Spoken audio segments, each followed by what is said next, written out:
just want to say that I wish all of you who tonight are from the United States a lot of strength for this week that's coming up. I know it'll probably be a very emotional week, no matter who wins. It's probably likely going to be a week with, a lot of anxiety, and hopefully it'll be a peaceful week. The transition, whatever it might be, will be calm. And I personally hope that whatever the result is will be a result that we'll know sooner rather than later, and that this won't go to the courts, and that it'll be a decisive win for whoever wins. So, not to get political. Anyway, I wish you, all of you, much success, and I hope that this, whatever the selection is, brings people together, closer together. So with that, I'm going to hand over tonight's program to the rest of the program to Itamar. Lisa, thank you all for joining. Lisa, sure. This is Elaine. Can I just say something in terms of the absolutely. peace agreement? I'm, as you know, from Detroit, and our pastor emeritus, Reverend Dr. Charles Gilchrist Adams, was actually there with the delegation for the signing of the peace agreement. Wow, that's really exciting, Elaine. How was it that he got there? As part of the delegation with President Clinton. He's one of the clergy that was selected to go. Wow, that's really exciting.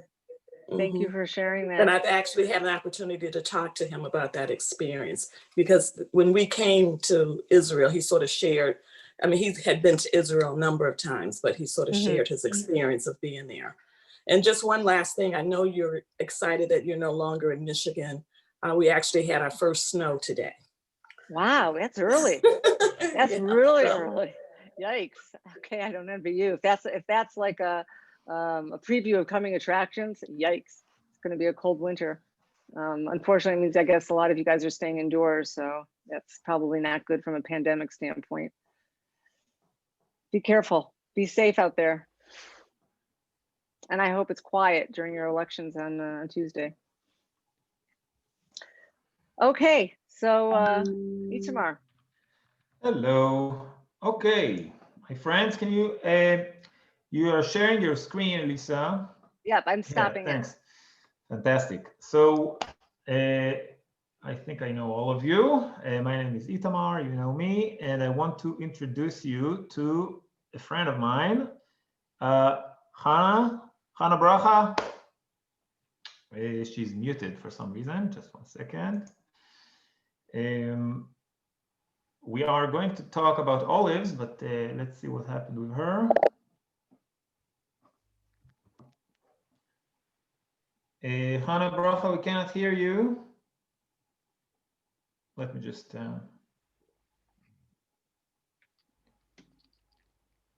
Yeah, I think she went off, and she will be signing in a second. Probably come back. So anyway, we are all optimistic today with our olives.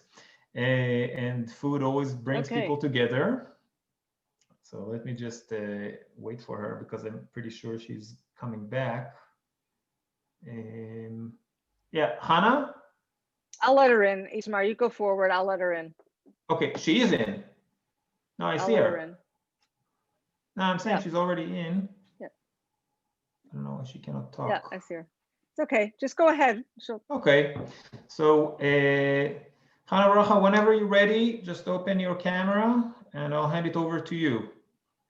So, true, we had the last 2 sessions about Samson and about East Jerusalem, and I want to tie these things together for a moment. So we are just changing to, we changed last week to winter time, and you just today in America. So it's darker times. It's darker times, not just because of the pandemic, it's just the way it is in nature. I turned off the video. Your video or? Okay. So it's darker times, and this is a good time to, we don't have holidays coming up in the this next immediate few weeks, but we still have and a horizon to look for, Christmas and Hanukkah.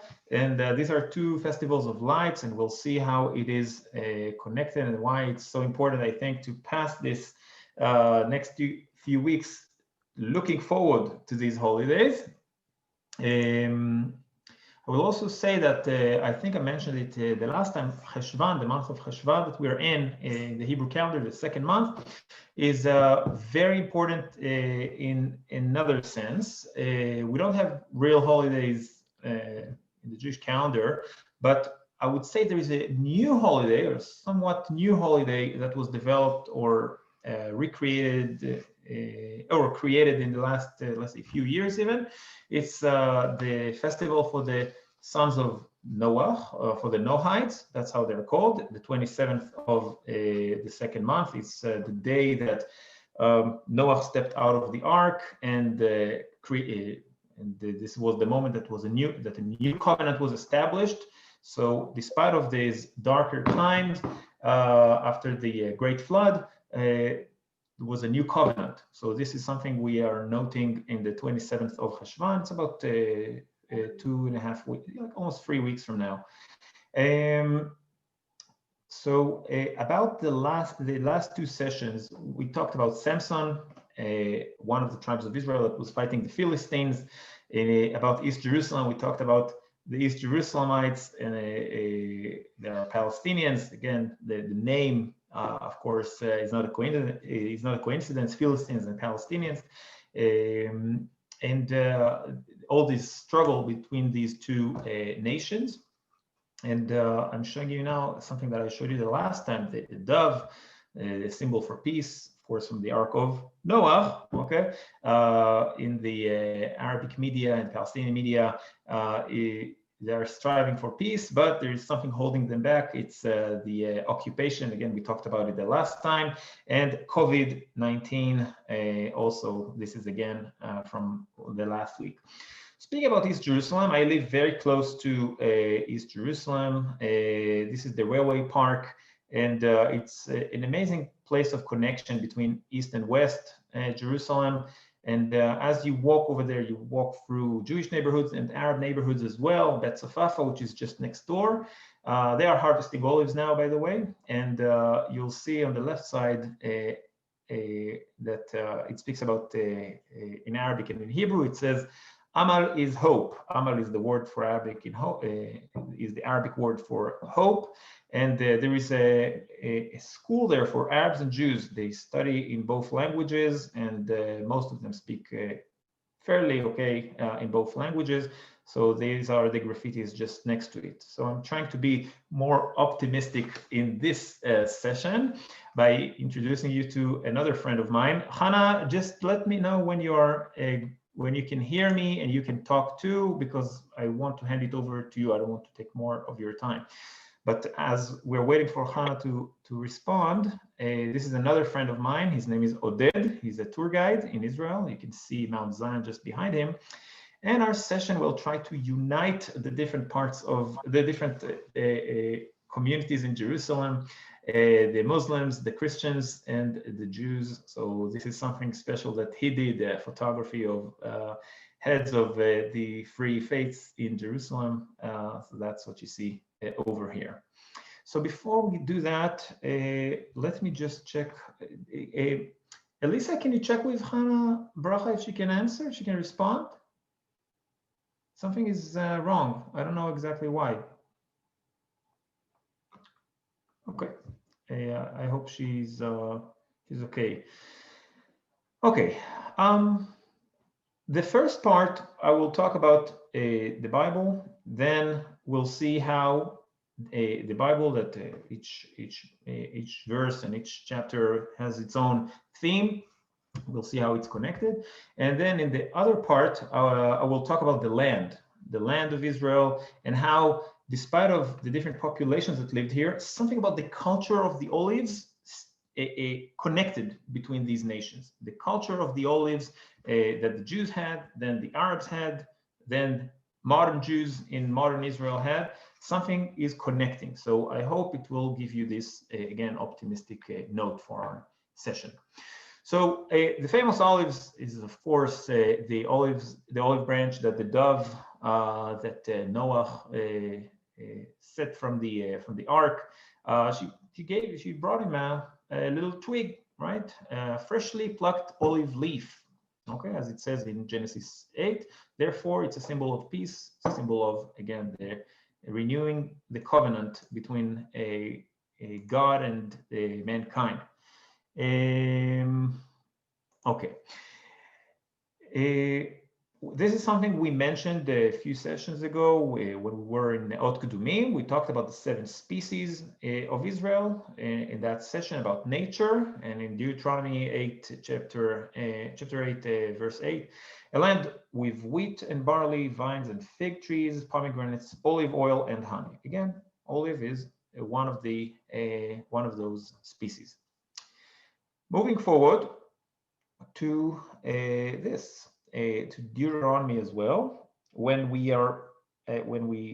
Moses has a speech to the children, he gives this speech to the children of Israel, and then he says to them that they will inherit wells and vineyards and olive groves that they did not plant it. Why not, for example, barley? They mentioned the vineyards and the olives, but why not barley? Why not wheat? Okay, it's very simple. It's because it takes a very long time, few years at least, to get to harvest your grapes and to harvest your olives. And to dig wells is very difficult. It's not easy to find the right location in the aquifer. It's not easy to dig it and to maintain it. So for all of these reasons, again, this is something that they specify. You will inherit those olive groves that you haven't planted. So this is another aspect of it. What I'm showing you here now is the tefillin. So every morning when we say the prayer, the morning prayer, we also recite this. Then I will send rain on your land in its season, both autumn and spring rains, so that you may gather in your grain, new wine, and olive oil. So this is very physical, very, I would say, people could grasp it. Okay, we're talking about tribes that were settled in their land. They are farmers, and yes, we will keep the covenant, and we'll be blessed with all of this: the grain, the wine, the olives. So this is something that is very repetitive in the biblical text. Oil and empires. Oil and empires. You know, the land of Israel was blessed with all these amazing olive trees. These are olives from Hebron. Also oil was a part of not just the local economy, but also the imperial economy. In Mesopotamia and in Egypt, the valley of the Nile, it's very difficult to grow olives. It's just too hot. There's the olives, they like the combination of cold and heat. They love the altitude. So in places like Mesopotamia, they barely grow, and if they grow, they're not that good. And the same thing with Egypt. Hannah? No? Hi. Yay! Okay, so before we continue with the empires, now I can hear you. Are you okay? Yes, I am on the bus, so I might have to keep my mask on. If you can still hear me. Yes, fantastic. Will you be comfortable like in another 10 minutes, or it doesn't matter? Like in the next 30 minutes, you're in this situation. No, it doesn't matter. I am traveling for the next hour, so. Okay. So Hannah Bracha is a friend of mine. She's a chef conditor. She lives here in Israel, not too far from Jerusalem, in a place called Beitar. And we'll get back to this name. Her father is also a friend of mine, is also a chef. And I said, okay, what makes people more peaceful than food? So I said, okay, Hannah, maybe you can say a few words about your work and how you connect it with olive oil. And I'll just say, guys, you should give her a big mazel tov because her brother just got married. So So mazel tov to you, Chana bracha from all of us. Thank There you. it goes. Yes. I'm spotlighting you, so if you can, if there were, Thank you. So, yeah. can you hear me? I can hear you. Just go ahead. Can you hear me? Can you hear me? Because my connection, I hope is good. No? Okay. So listen, Hannah, I think it's a little more difficult than I expected. So Hey, Tamar, ask her to turn off her camera, and then we might be able to hear her voice. oh yeah. Well, I think I don't want to take too much of our time just for this. So Hannah, I'll cut you off. I'll get back to our session. Sorry. Okay. So let's get back to our empires, if you don't mind. Back to our empires, and since ancient times, we know that because in Mesopotamia and in Egypt they couldn't grow the olives. Then we have a minister in the government of King David, specifically in charge for the groves, and another minister. That's what you see over here from the Book of Chronicles. Another man, his name was Joash, was in charge of the supplies of olive oil. Okay, so not only that there's a man that is in charge of the groves, there's another guy in charge of the supplies of oil. Okay, and all the commerce, I guess, associated with it. So this is again in these days of King David. When they traded for cedar trees from Lebanon, Hiram, the king of Tyre, he supplied them with cedar trees, and in return, Solomon paid him with oil, because in Lebanon it's too cold. The olives don't grow well either, and they had to import a lot of their oil from Israel. Egypt, we talked about Egypt, and there are all kinds of prophecies that actually speaks about the commerce in the books of the prophets. So this is it. Moving forward to Judges 9, we have a man called Yotam. He's the son of Jerubbaal, Gideon, and Jerubbaal passed away. He had 70 sons. Let me just check that. I will mute you all if you don't mind. Just check. Okay. There's a lot of noise, I guess. So anyway, Yotam, the son of Gideon, Jerubbaal, he's the only one that survived the massacre of Abimelech. Again, it's in the book of Judges.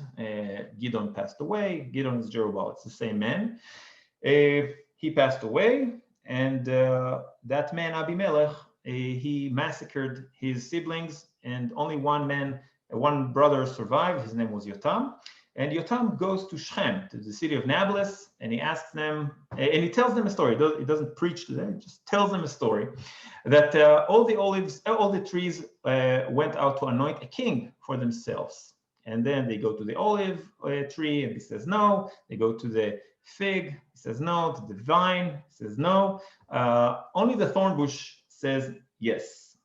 Thorn bush says yes, and then it goes like this. Come and take refuge in my shade, but if not, then let fire come out of the thorn bush and consume the cedars of Lebanon. So these are two trees, the olive, symbol of kingdom, and on the other side, the thorn bush. The thorn bush is Sisyphus spina Christi. We talked about it in another session. In Hebrew, it's called Sheizaf. That's the thorns that they made the crown of thorns to Jesus. Okay, that's the tree. That's the tree that you see over here. And this is a very important lesson for us, that if you leave politics to a person like Abimelech, to a thorn bush, okay, it doesn't end up very well. It ends with a fire, it ends with destruction. So I say that about the politics that is going on in Israel. I guess somewhat you'll relate to that in America. And again, you cannot leave kingdom for those who are incapable. So this is something from the book of Judges. And you can see what happened with Jesus. Jesus is like an olive tree. Okay, it's the shoot of olive from the trunk of Jesse. But because there was no king in Israel at that time, the Romans, okay, the last place you want to live is under the Roman Empire. They put the thorn bush on his head. So this is again how we connect the Bible, the Old and the New Testament. The tribe of Asher, one of the 12 tribes, is in the Galilee, and the blessing to Asher, both from his father Jacob and from Moses, is that he will be rich. Rich is, the word for that is shaman. Shaman in Hebrew is like oil. He'll be oily, you could say. He will provide delicacies fit for a king. Okay, that's what Jacob says about him, and Moses also says pretty much the same. That is foot, where is that? And let him bathe his feet in oil. Okay, so this is something that my family, we're Yemenite Jews. We actually say that on Rosh, not on Rosh, on Sukkot. So this is something that a few weeks ago was said in the synagogues. That's how we bless all the people in the synagogue, especially the children, that they will be bathe their feet in oil. Okay, symbol of rejuvenation as well. Okay. Last week, when we talked about Samson, I showed you that army units are actually connected to the biblical story of Samson. This time we are talking about another unit, another division called Golani.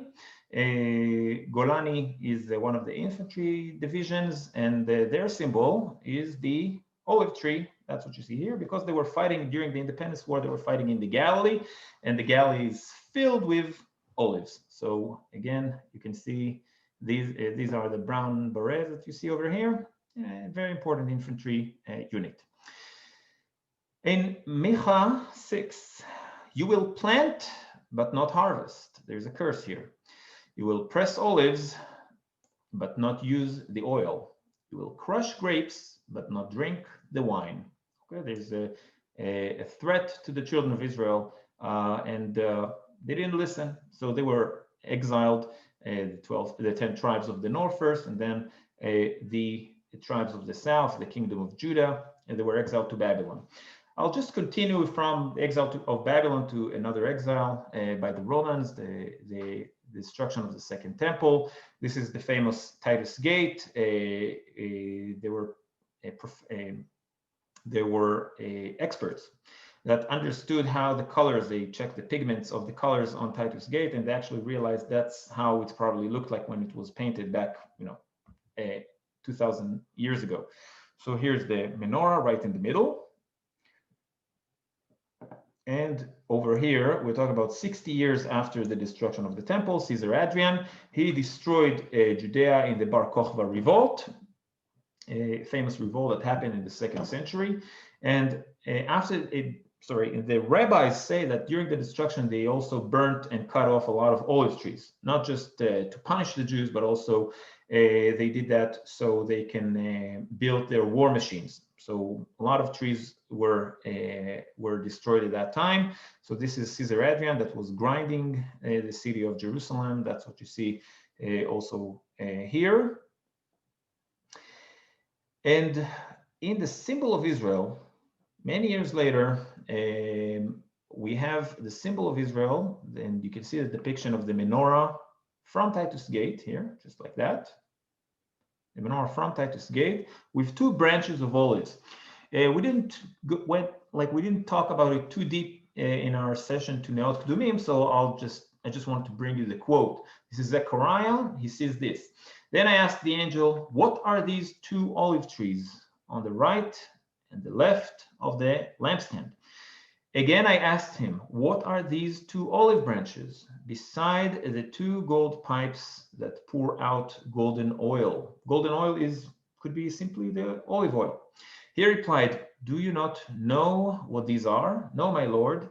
I said, so he said, these are the two who are anointed to serve the Lord of all the earth. We're talking about almost like you could say two authorities, priesthood and kingdom, and the king and the priest. I just remind you that Jesus is from his father's side, he's a king, he's from the dynasty of David, and from his mother's side is from the dynasty of the high priests, the Levites, and the priests, Joachim the priest and others. So this is again a way to connect these prophecy with Jesus, but also I will later show that there is another important text that connects it, a text from the New Testament that talks about it exactly. Moving forward. Excuse me, Itamar. Yes. And you said that's a seal that's used throughout the country for Israel. What this is seal the symbol of Israel today. This is the symbol of modern Israel today. Okay, got you. Thank you. Okay. Yeah, this is the symbol of modern Israel today. So we have the flag with the Star of David. The symbol of our country is this, the menorah from Titus Gate, and the two branches, just like it's mentioned in the book of Zechariah. Okay, got it. Thank you. I don't mean that this is a Christian symbol. I'm just saying that this is connected to the New Testament, as we are going to see soon. Okay, I want to talk about the places where we grow olives. We grow olives all over the country, but there are a few specific places where they grow well. They're not just growing, they're growing even very well. So the Galilee, let's start with the Galilee. The highest mountains are 1,200 meters, 3,600 feet. I'm talking about Meron, Mount Meron, next to Tzfat, the city of Tzfat. I was just there today. Oh, welcome. And in this area, you know what? I'll just connect it to what I mentioned earlier. The tribe of Asher, it's not accurate, but this is the area of the tribe of Asher, more or less. Okay, not exactly accurate, but this is the tribe of Asher. Lots of olives in this area, but also in the other area. What we see over here is a village called Jish. This area, it's a Muslim and Christian village, and we have a saying about Jish that in Hanukkah, after the Maccabees conquered Jerusalem and purified the temple, they didn't have any they didn't have enough olive oil. They only had this one vessel, and they sent people 4 days to Jish and 4 days back to Jerusalem. That's why the 8 days. This is again one of the stories. There's another story about a Jewish community in Turkey that sent people to the Galilee to get all the way from Turkey to the Galilee to get a supply of oil. And he went to one of the suppliers over there, and he asked him, "Do you have a huge amount of oil?" And he says, "Yes, but just wait with my servant." Okay, he was waiting. He thought they're kidding him. And in that time, the man hired every donkey in the country to supply him with this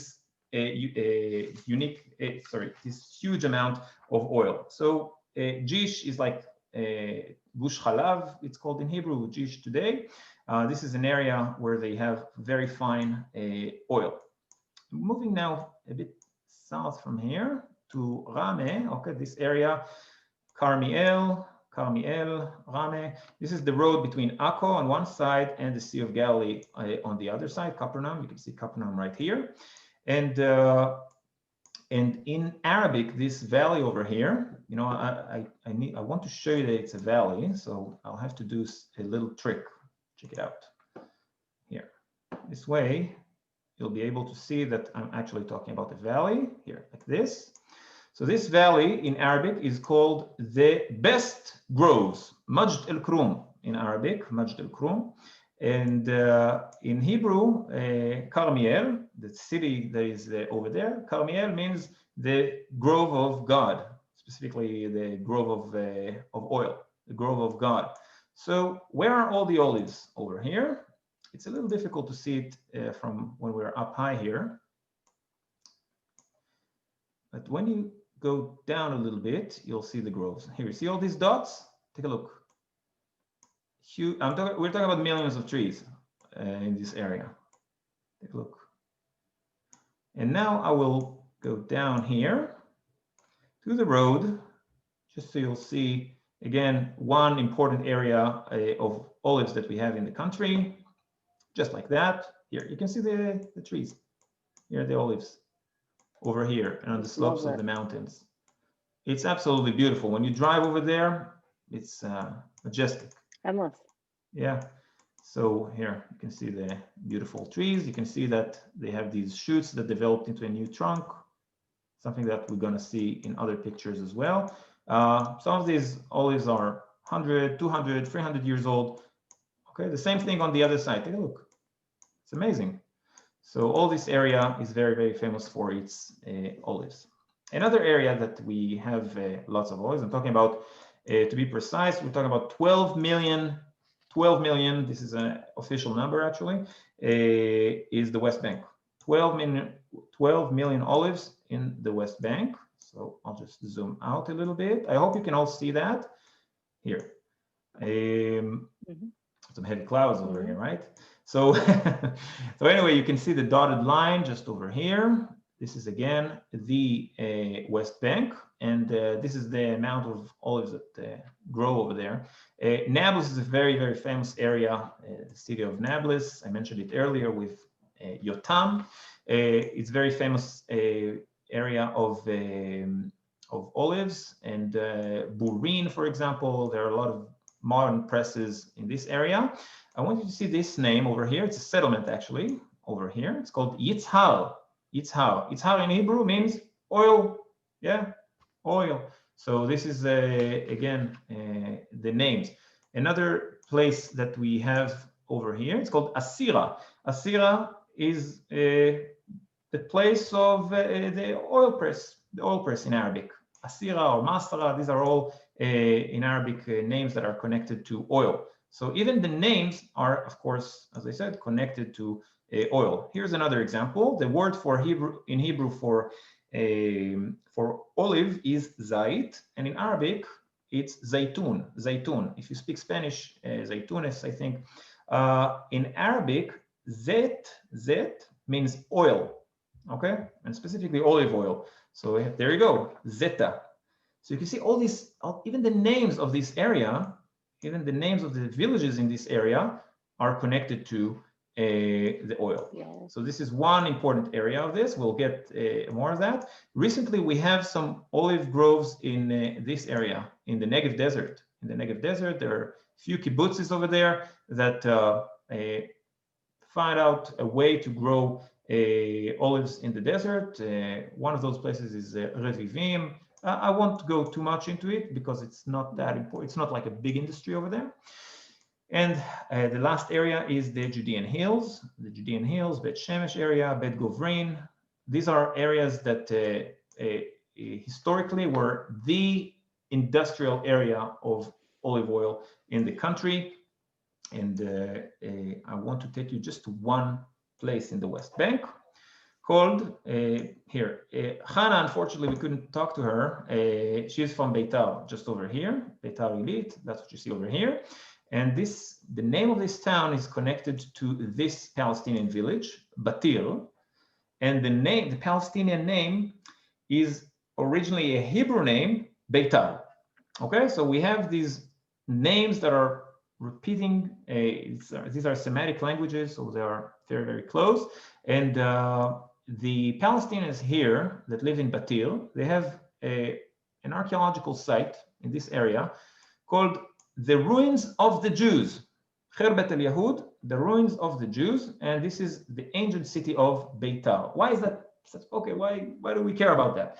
We care about it because Caesar Adrian that I just showed you a few minutes ago, Caesar Adrian fought against Beitar, and this was the last stronghold of the Bar Kokhba revolt. Okay, the Bar Kokhba revolt, that when all the groves of Judea, the olive groves of Judea were destroyed, this is again the place. So we have a UNESCO World Heritage Site in this area, in this village. Okay, that's where you see this greenery. Because of the map here now is it's too cloudy apparently. It's actually a World Heritage landscape Yes. because of the ancient ways that they still employ the irrigation systems in order to grow their olives. It's not done anywhere else, and it's really because of the means that they irrigate there that are still ancient ways that they employ. That's why they got the designation, and it's truly it's one of the most beautiful areas. I think it's like 5 families that control it. Yeah, city? something like that. I actually have a friend. He doesn't speak English very well, but I have a friend that is a tour guide in this area, and it's like one of his favorite spots. But the reason it became a UNESCO World Heritage Site, it's true. It is because of the agriculture, but it was very important for them to declare it. The Palestinians that filed, that gave the suggestion to UNESCO, they also said that it's important that it will be declared as a World Heritage Site because of the geopolitical situation in the West Bank, specifically in that area.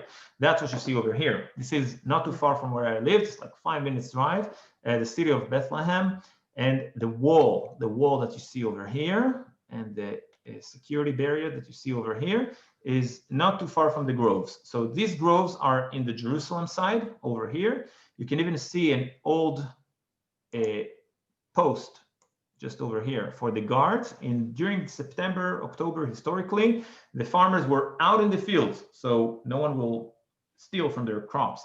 So this is again just what you see over here. And because of security barrier, that was very important for the Palestinians to do that, to declare it as a World Heritage UNESCO site. Here's the valley just next to the railway. Remember the railway that I mentioned earlier from Jerusalem between Arabs and Jewish neighborhoods? Here's the actual rail in this area. You can see the terraces, you can see the groves. They have eggplants, tomatoes, cucumbers, zucchinis, you name it. It's like walking in paradise in this area. And you can see again some olive trees. These are the terraces of that area. You can see the old terraces. I spoke with archaeologists about the terraces. How do you date terraces? It is possible. It's very difficult. You need to find specific parts of the terrace that the grains are there for long enough, and then you can examine how much ray of lights they saw in the past centuries. So there's actually a way to date it. It's not super accurate, but these terraces are ancient. So this is again the village that I mentioned. You can see the security barrier. This is just the road. The security barrier is not that far from this place. And again, you can see some of the old ruins next to the village, what I mentioned just earlier. So this is again, the idea is that we have ancient farmers, Khirbet el-Yahud, the Jews that lived over there and exiled by the Romans.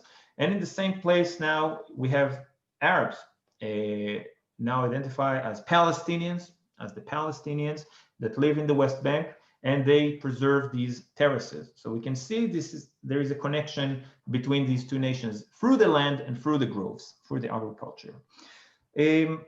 What I'm going to do in the next no more than 10 minutes, Elisa, is that okay? And then in 10 minutes, I'll hand it over to you. Is that fine? So you'll talk about Sindyanna? Yeah, sure. Okay.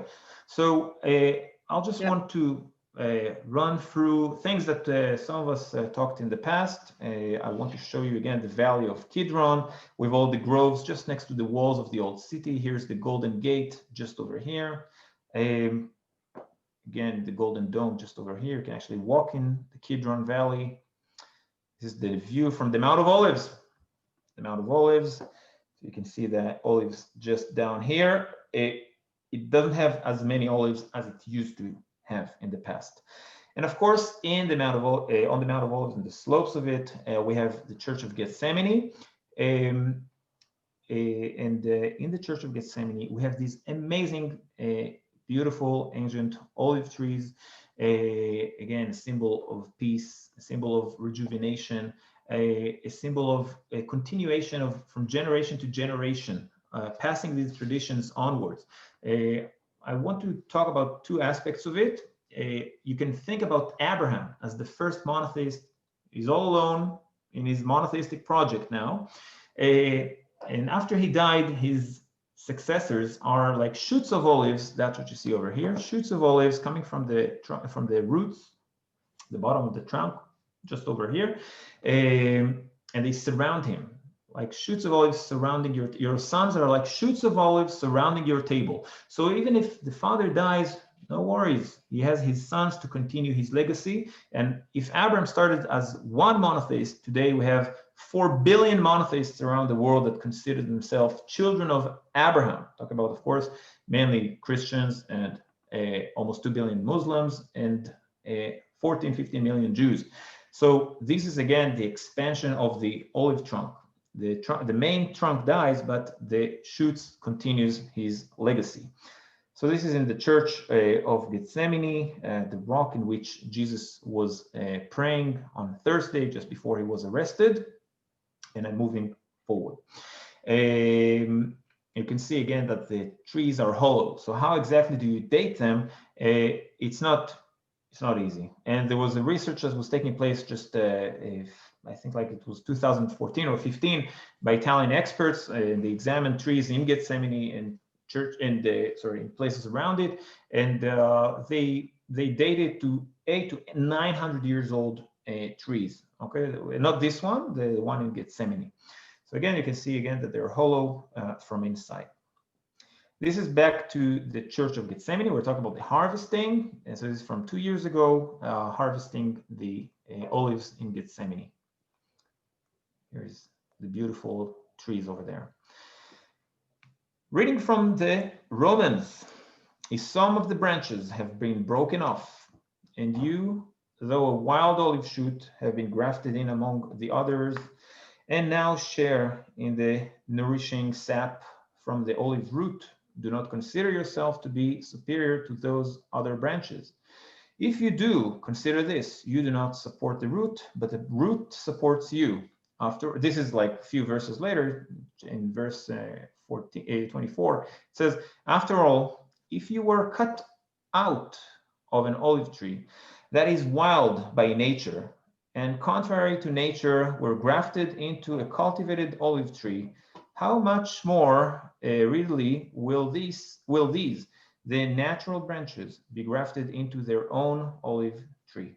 So this is again Paul speaking to the Gentiles in his mission, and I think that today explaining grafting, what is he talking about? Today it's a little hard for us maybe to understand these metaphors, but of course for the people that were listening back then, farmers and the simple people of the ancient times, they all know exactly what they mean. Okay, and of course with a little effort we'll understand too. We're talking about the roots of faith with Abraham and how everyone should join it. You should join to that covenant, to the covenant of Abraham, and how they see themselves as a part of that important covenant. Crowning we talk about, of course, crowning the kings. In the book of Samuel, they describe how he describes how he anointed Saul and David, and the word for the oil that he was using is mishcha. Mishcha, that's the virgin olive oil, and so there was no crown. This is a little misleading, of course. There was no crown. They were using this virgin olive oil that was first pressed, and then his face, the face of the man that was anointed, were glowing.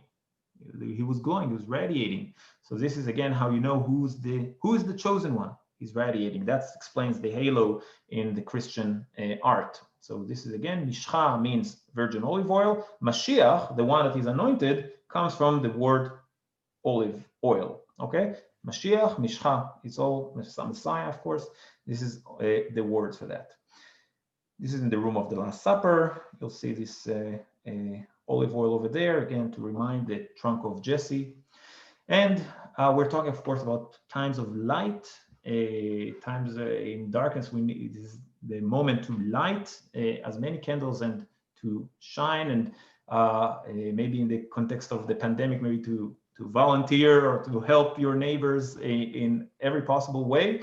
And I wanted to give you a little bit of light from the place that shine the most for you, which is the Church of the Holy Sepulchre and the Holy Tomb. That's the Holy Tomb of Jesus, just over here. I want to show you some just a few places and few items just to explain again how these things were used in the next few minutes. These are oil lamps, as you can see, ancient oil lamps, including this one with they say it's Byzantine, so you can see again the serpents. Maybe this. There are all kinds of explanations for that, but the serpents are could be connected to Nehushtan from the Old Testament, the bronze serpent that Moses used to heal the children of Israel. We can see that souvenirs in the old city are made of olive wood, right? Made of olive wood, just like that. So we have an ancient bronze oil lamp on one side and the modern souvenirs made of olive wood, mostly from Bethlehem and Hebron. In Jerusalem, there's a place called the Valley of the Cross. I'm not even familiar. I don't know if you're even familiar with that. Not all the tourists go there. It's a Georgian Greek Orthodox monastery. And in the Valley of the Cross, they say that the tree, the wooden beam that was used as the cross of Jesus was taken from this valley. Today, there's a monastery over there. And the cross was made from olive, cypress, and pine tree, okay? So this is, again, the monastery that you see over here, Greek Orthodox one, and Georgian monks. Here's the pine trees and the cypress trees. Again, with all that's the combination that was used when Jesus was crucified. Some massive olive trees in Hebron. Oil presses, how exactly it works? Very simple. You put the baskets with oil, with olives, crushed olives, underneath this heavy beam, and put some weights on it, tie some weights to it, and it will crush it. So I want to show you two main techniques that are still used until this very day to crush olives and to extract the oil from it. These are just the ancient remains from it. Now it will be much understood. One is they used to have a screw like that to crush the baskets with the crushed olives. Okay, to press the crushed olives, just like what you see over here. And another one we'll see in a moment. This is from a harvest of a friend of mine in Samaria. He actually volunteered to help Palestinians to harvest. They have some clashes with settlers near the place where they harvest. So you can see it's not always easy. Today, even the farms, there is some disputes over there. So they would hit the trees and get the olives down just like that to these sacks from the basket to crush it. This is the traditional one. This is in a place in the Galilee called Ma'ilia. That's how traditionally they crushed it, with a donkey moving these stones. And today they have another methods to do that. I want to show you this from a television a piece that I just took a few screenshots from. So that's what you see over here. They get the olives, then they crush it in a modern press. It's like there's an engine, of course, to it. No need for donkeys at this point. And after they crush it, they put it in these baskets and have some pressure on it. The first press will be the mishcha, the virgin olive oil. Here you see, that's how it looks like. And the other presses, the next presses, sometimes it's even heated. This will be less of a quality olives. So that's how it looks like today. Here's the golden, oil, right? So a few more pictures. I will skip this part if you don't mind. I'll just skip this part. Here, this is how Israel, in modern Israel, Jews want to connect back to the country. We were exiled, we're uprooted for so long. Now that we're back in the country, we want to somehow connect to it through the farming as well. So this is just next to where I live. You can see ultra-Orthodox Jews from maybe Ukraine or Poland, Ashkenazi Jews will do that. Trust me, they had no olives in Ukraine or in Poland over there. And you can also see that they make it very playful. The kids will play with the traditional tools. They want to connect to the Bible through some hands-on activity. So that's kind of what you see over here. And there is some high-tech, no, not really high-tech, but there is some innovation in it. This is a thing called Gefet. Gefet in Hebrew is just, that's the word for in Hebrew for this, the waste from these oil presses. And what do you do with them? It's very poisonous, actually. So you can't just throw it wherever. What they do, they take it all, they buy it from Palestinians, and they dry it in the sun in this way. That's what you see over here. They roll it and they dry it like that in the sun.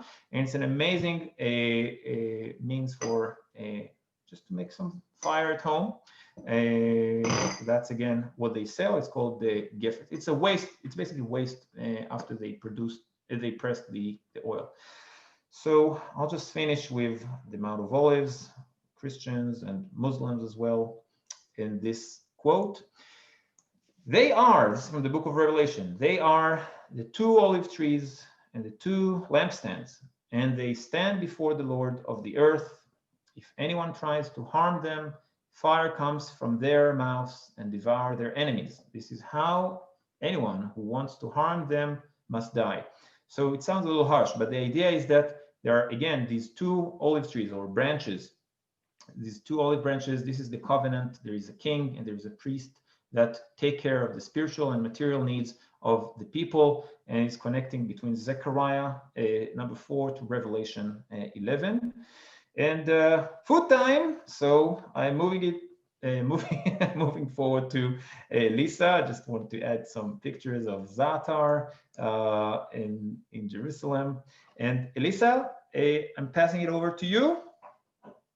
I cannot. Yeah, now I can hear you. Okay, thank you. Yeah, thank you, Itamar. Well, we were supposed to have actually Sindyanna joining us tonight. Can you hear me? Yeah, but they sent the people. Can you hear me? Yeah, I can hear you. Can you hear me? I can. Okay. Yeah. So I was just explaining that that Nadia from Sindyanna was supposed to join tonight, but she had something personal that came up at the last second. So she sent us a video, which I want to start before I tell you too much about Sindyanna. I would like her, she's supposed to be explaining it. Itamar has the video. If you could first show it to everybody, and then I'll talk a little bit about it afterwards. Okay, so let me just share my screen now. Just 1 second. Mm-hmm. I think you should see it now. Okay. No, I didn't share the sound. So just 1 second. Share sound. Please. Okay. Let me know that you can hear it, even if it's a little choppy. Of Galilee Visitor Center. In normal time, this place it's full of visitors, and of course we are in the pandemic time.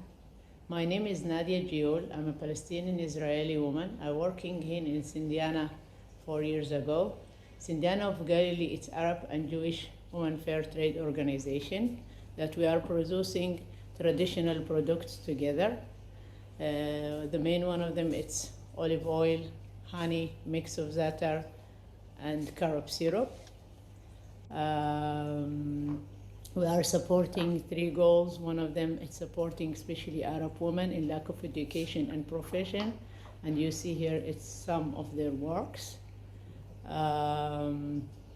Supporting and creating a space where Arabs and Jewish, they can meet from the first level and not only from prejudice and politics. Supporting organic agriculture. Here in Sindyanna, we believe that by common work, we can create connections and bridges between different communities that coming from different backgrounds. Here, this place, waiting for the visitors. to get to know our special story in this place where we are women and mothers creating a space and connections. In the time of the pandemic, as you see here, we was so busy to create a new project, what is called hydroponica, growing plants on water.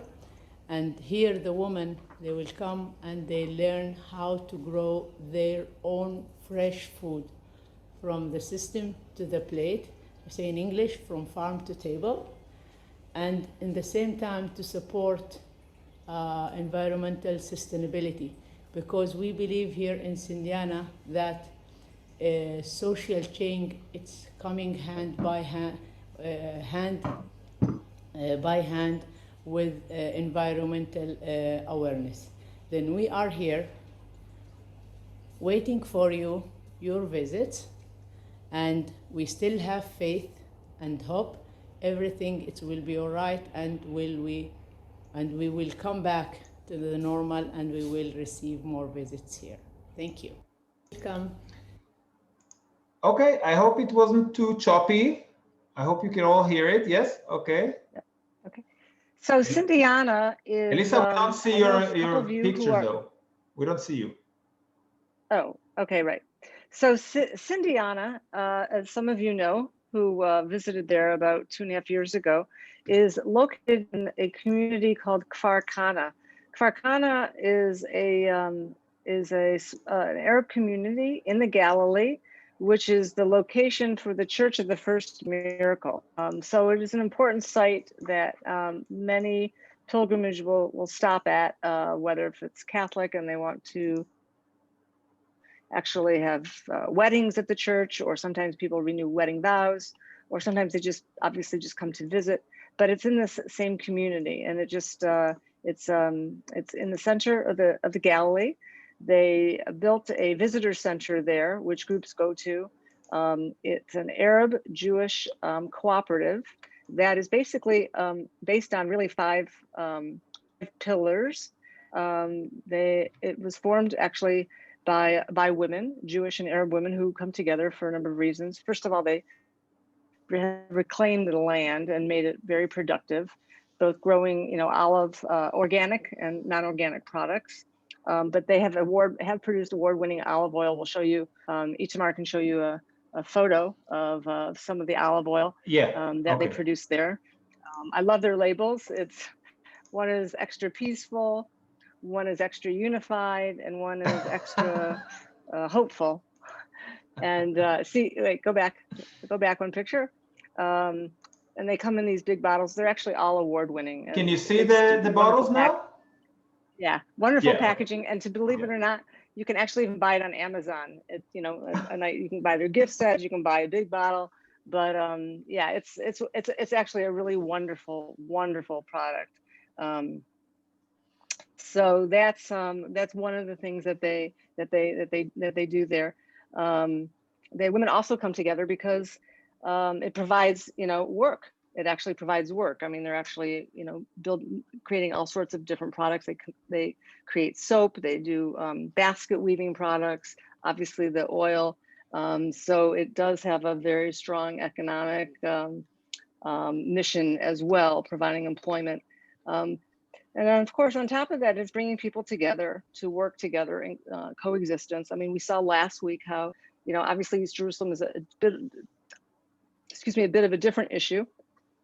But in the Galilee, you see much, I don't think you don't see coexistence in Jerusalem, but you do see it much more prominent in the Galilee, where the communities, well, first of all, obviously everybody is an Israeli citizen, but people are, have been working, going to school together and going to the shopping centers together, and there is a bit more of coexistence on a whole. But still, you have to go out of your way to get involved in a cooperative such as this. And Sindyanna is a very special place for what they do and how they bring people together. Also, one of their goals is just the modernization of traditional agriculture. And so they have, brought together modern techniques. You saw what they're doing with agriculture now, teaching people how to grow their own fruits and vegetables. If there's one thing that we've all kind of gone through or living through with this pandemic is, we don't want to go running to the supermarket. We don't want to be dependent. We want to be that much more sustainable. And they're actually teaching all of that to people, how to grow their vegetables. And this is obviously something new for them, but something very much, needed in society as a whole. And so I think personally think it's a wonderful cause and a wonderful organization to support. And then of course, like I said before, women's empowerment, just bringing women together, teaching them new skills, making them less dependent, giving them opportunities to be independent, and developing their entire skill set, both, Jewish women and Arab women. I mentioned the coexistence part of their mission. And of course, the last is really the fair trade. I think one of the really unusual things about this organization, people always say, okay, but who supports them? Well, I can tell you, obviously they are supporting themselves to some extent with the products, but they're supported by a Methodist organization. They're supported by the Phoenix Jewish Foundation, the Jewish Foundation of Phoenix, the Greater Phoenix. They're also supported by a Presbyterian organization, from a German organization. So it's very interesting that they're really finding a broad base of support from different denominations and religious backgrounds. So I think that really is a big testament to what they're doing. On a touristic level, I can tell you that I love putting them into programs. Obviously, every group is different, so it's just a matter of what people are interested in. But for a women's group, like as a couple of the women that are on here went to visit there, they had a lunch together. I think that they cooked together to some extent. They spoke to the women. It was a real opportunity for dialogue, and I'll let them talk about that if they want to. But also, it's just obviously a wonderful place to go. And if you want to do shopping, it's a nice place to stop for a few minutes, also to hear their story and to shop. Even locally, I've taken friends for created birthday parties, and we've gone there and done basket weaving workshops. So there's a lot that can be done there. It's a great visit. It's a wonderful way to go local and to meet people. I'm sorry Nadia isn't here to talk more about her role, but as she said in the video, she is an Arab, Palestinian Arab from the Galilee, and has gotten very involved in this organization. And when you're there, you obviously can have an opportunity to meet with her and some of the other Arab women, and also some of the Jewish women. And if any of you want to add, because I know a couple of you spent some time there, please feel free to turn on your mics and also offer up a comment or two. Elaine? Elisa, Yes. I actually,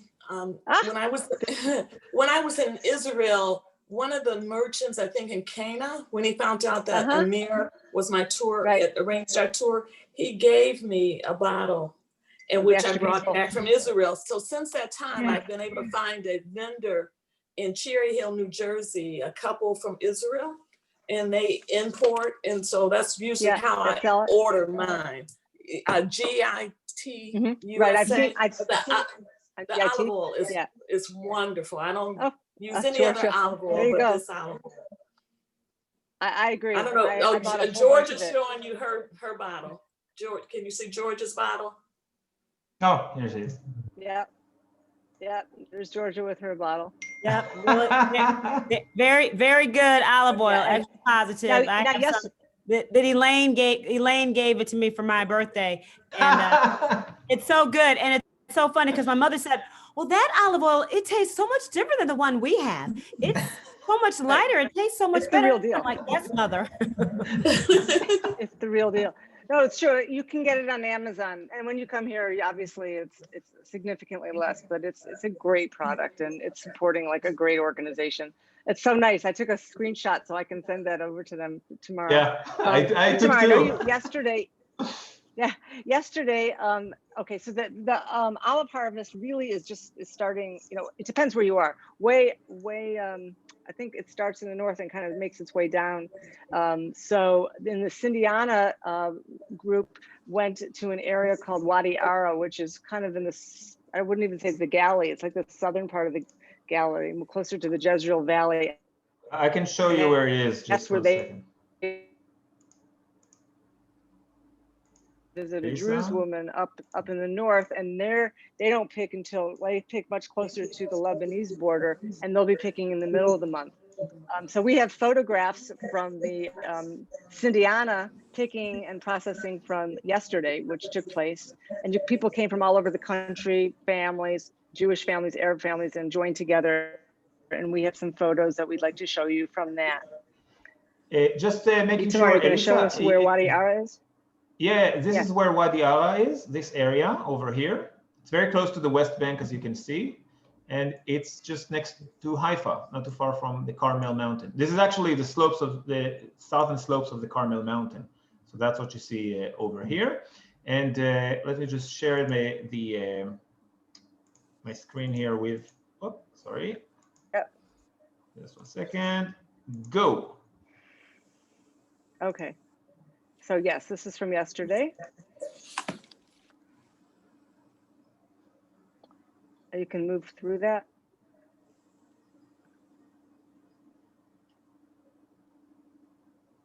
I think this is.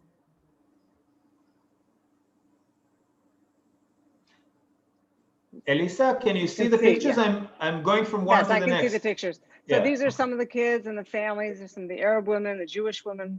You know, you can see everybody's coming from all different walks of life here to participate. You can move on, Itamar. Okay. And here they're sorting through the olives. It's really very, you know, talk about hands-on. Move on.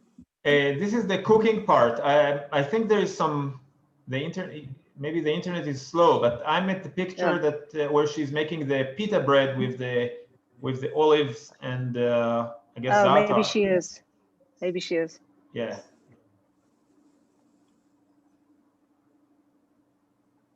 Mm-hmm. I'm going to show you what I got yesterday from the. That looks good. Oh my God, so good. So they just put it in the oven just over here. It's like just a pizza oven, you can say. And usually they just use the oil and the za'atar, the hyssop that I mentioned, that I showed you earlier, just this pile. And this is what I received. No, Elisa, you have a virtual background, so it's just dissolves you can't into see. it. Okay, I'll show you afterwards. Okay. Yeah. You can go on to the next one. I don't think there is good. a next one. That's the end. Okay. Yeah. So we can stop the screen sharing. Okay, go ahead. So I have it.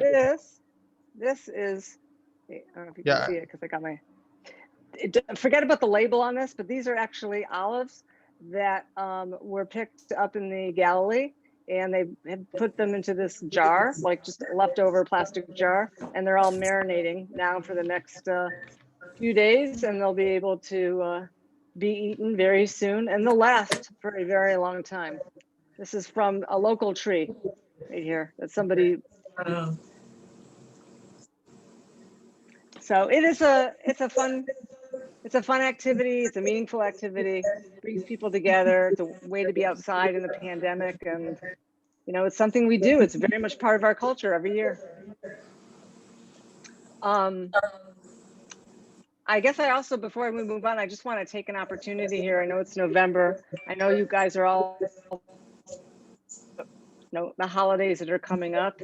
And I just want to put it out there that if you're looking for a fun or different type of a meaningful Christmas gift, and want something totally different out of the box, we would be very happy to organize special virtual programs. You name the topic. I mean, somebody contacted me yesterday. Their husband is very into the book of Joshua. She gave me a certain verse that she's interested in. So we are putting together something for his birthday in November, in the middle of November. We'll be doing this, you know, for lots of different individuals, families. It's a way for family to come together and maybe study or just have fun. Whatever it might be, if you have an idea, feel free to email me. You know, we'd love to be, you know, participate if there's an interest for any type of a special gift or group activity. And on that, I want to know if anybody has any questions. Elaine? Yes. When we were in Israel, we were told that the olive trees we were looking at were 2,000 years old. Can you tell us how long, what is the average age of how long does olive trees last? And secondly, how much of your economy do you get from olives? Okay, so about the ages, look, I'll take the Garden of Gethsemane because I think it's the most interesting trees we have in the country. When the Italian experts dated it to 900 years old, I always have this little thing in my head that says to me, okay, it's 900 years, but these shoots are coming from some tree. Right. So this is like the great grandson of the trees that saw Jesus. Again, this is what I tell myself, and this is enough for me. So I don't have to,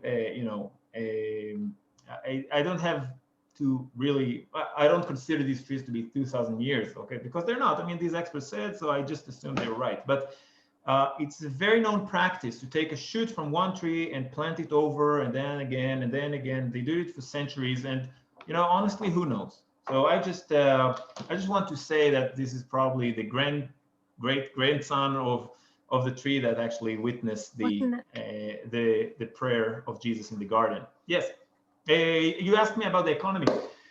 Agriculture. Yes, there is a disproportion. I'll take not the Israeli economy, because in the Israeli economy it's nothing. Olives is like, it's nothing. But let's take the Palestinian economy.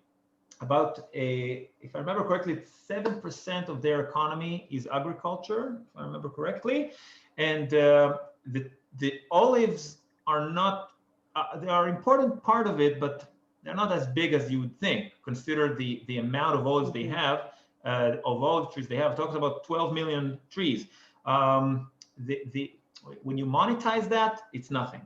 It's nothing. It's very. I want to say primitive, but not in the offensive way. It's just, it's just what it is. I mean, the economy is based on other farms and other products. So when you divide the Palestinian economy, you would see that maybe 10% of the land make 50% of the profit. And in these 10% of the land, they usually have palm trees and like more intensive agriculture. Dates is one example, but also greenhouses, etc. So this is again disproportionate completely. Right. According to Wikipedia, I mean, in Israel, just agricultural overall, it's about 2.3%, where in the Palestinian territories, it's over 13%, which makes a lot of sense. I've got a question. So, go ahead. Yeah, Tish? Actually, I think Selvam was before I was. Oh, okay. Brother Selvam. Go ahead. Ladies first. Ladies first. Tish. Ladies first. Trying to interject something at any rate. My quick question is the artifacts, the souvenirs that are made from the olive tree. I mean, are those like from trees that have died and they go in and take those, or are they trees that are grown specifically for that purpose, or what is that from? Okay, so first, not all the souvenirs are from Israel. They could be manufactured elsewhere. Okay, those who manufacture it in Israel, Bethlehem, Hebron, it's not all olive trees. Okay, they sell it as such, but it's not always olive tree. Those who are made of olive trees, I just want to remind you that the population here is growing. It's growing pretty fast. So they are cutting some trees for housing, simply for housing. And we're talking about hundreds of thousands of trees. So it's not, I mean, we do have these trees here. They don't specifically grow them for the purpose of souvenirs, but there are dealers that are just buying these trees and they take it to the needed factory. I hope it answers your question. Thank you. That does help. Thank you. So Selvam. Selvam. Yeah. India. Hi. Yes, from India. So my question is about that West Bank. That you have shown that territory of West Bank Yes, the West Bank. So now, so who controls that area, and so the produce from that land? So who takes it? I mean, what is the dispute about that land? We hear a lot of news concerning that area, West Bank. Yeah. So I'll just say it. It's what not really. exactly It's pretty massive question. Okay, but just I don't want to leave you without any answer, and we can continue. I promise, Silvan, we can continue later on the chat on WhatsApp. Okay. But the West Bank is an area that was taken over by Israel, liberated, occupied, you name it according to your standpoint. But it was liberated in '67 from Jordan, from the hands of Jordan. There was a military regime up until 1993. At least it started with Prime Minister Rabin. He's the one that actually started a peace accord with the Palestinians to hand them some of these lands for their what is now called the Palestinian Authority. It was supposed to develop into a state. And at the moment, 40% of the West Bank is held by the Palestinians, by the Palestinian Authority, and 60% is held by Israel directly. But in these 40%, it's the villages, it's the towns, it's the cities. It's not all the rural area, the agriculture area. Some of these trees, let's call it, are in the Israeli side. Okay. Now they have access to it, but it's the produce is theirs. Like in many cases, actually, it's their private land. So no one is supposed to harm it or touch it. Reality is, of course, not that perfect, but I hope it answers your question. Okay, about a specific, I was like trying to take it to the agricultural level, and whatever question you have about it, we'll do it privately because it's a massive question. Yes. Yes. Itamar? Yes. My Suzanne. question relates to standards of quality. I have heard that if you purchase olive oil from Italy, that the mafia has been involved, and some of it's been watered down, and you never really know if you're getting good quality, and everybody claims theirs is the best, but I do not know what olive oil to buy. And so I'm thinking maybe I should get mine from Cherry Hill, New Jersey, and get your olive oil. So I'm wondering, what is there an authority there that recognizes some level of quality of your oil in relation to other oils in the Mediterranean area? Yes, I sent it on the chat. We have a board, we have experts, definitely in Israel, let's say within the green line. Okay, so in the West Bank, honestly, I don't 100% know. Here, the oil board. I can comment that in the West Bank, we, through another initiative that I run called Breaking Bread Journeys. Oh yeah. We have partnered in the past with an organization called Canaan Fair Trade, CANAANFAIR Trade, and they're located very close to Jenin, north of Nablus, and they're a cooperative that's brought together like 40 different, at least last I heard, about 40 different farmers to grow organically, and it's very pure. They have to go through a rigorous process. They all bring their olives to this one big, huge factory. The guy who started it got a PhD from the University of Wisconsin-Madison. So I know that at least that cooperative, anything that comes through Canaan Fair Trade, and they produce, I think that they create a lot of things under the brand of Williams-Sonoma. At least they did. Like they created a lot of their products under the Williams-Sonoma name. They do it for other big labels as well. So that might be something you might want to research. Maybe they Can have you spell that for me again? Their products. CA1. Sure. Let me write it into the chat here. Yeah. I also put in the chat the company GIT, where she can get any kind of kosher products for you, anything from Israel you want, she can get. Thank you, Georgia. Amazing. By the way, Tommy the Boy. oil in Kana turns to wine, or it doesn't turn to wine? That was Elaine though, not me. That was I thought after like 2 months or 3 months or a year. that would be a nice thing, wouldn't it? So I have to say it's been a great program. Itamar, thank you so much for all of your sharing all of your information and knowledge about the olive. Like, who knew, right? It's just a 5-letter word with a ton of meaning. So and thank you all for joining. I know Yeah, it was wonderful. It was very good. Big week coming up, and it's nice to share a subject that I think interests all of us. So wishing you all a safe, a happy, a healthy week, and look forward to catching up next Sunday. Fantastic. Thank you. And please tell Elisa. others. What, sorry? Pleasure. Yeah. Thank you. No, thanks.